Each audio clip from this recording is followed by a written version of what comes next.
கார்த்திகை விளக்கு பெண்களுடன் திருக்காவடி சுமக்கும் தொண்டருடன்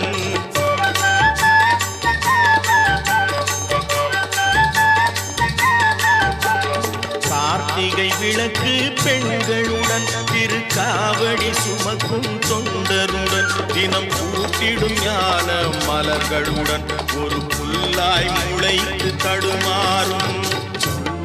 முளைத்து தடுமாறும் எனக்கும் இடம் உண்டு அருள்மண